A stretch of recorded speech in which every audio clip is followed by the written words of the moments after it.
Thanks a lot. I wish I could spend more than a few minutes with you, but the polls don't close in the East for another hour, and there are plenty of election results still left to falsify.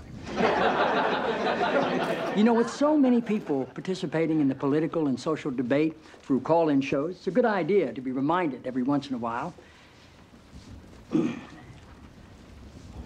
It's a good idea to be reminded of the awesome impact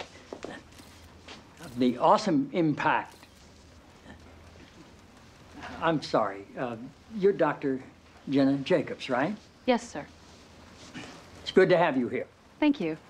The awesome impact of the airwaves and how that translates into the furthering of our national discussions, but obviously also how it can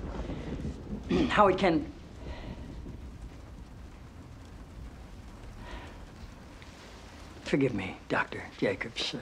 Are you an MD? A PhD. A PhD? Yes, sir. In psychology? No, sir. Theology? No. Social work?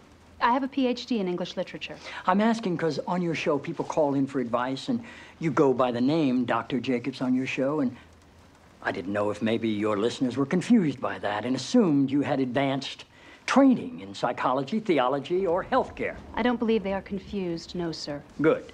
I like your show. I like how you call homosexuality an abomination. I don't say homosexuality is an abomination, Mr. President. The Bible does. Yes, it does. Leviticus. 18:22. Chapter and verse.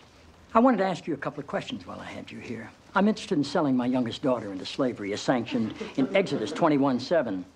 She's a Georgetown sophomore, speaks fluent Italian, always cleared the table when it was her turn.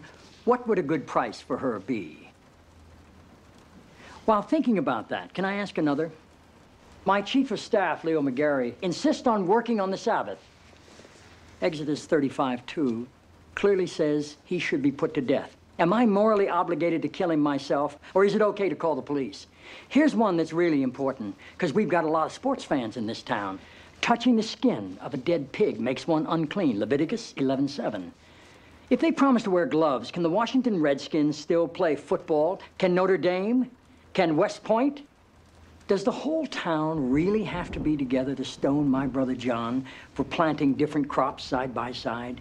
Can I burn my mother in a small family gathering for wearing garments made from two different threads? Think about those questions, would you? One last thing.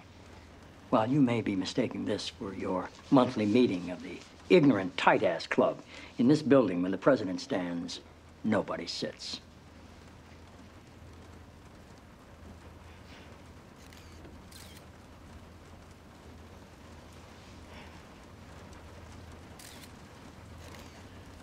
Toby.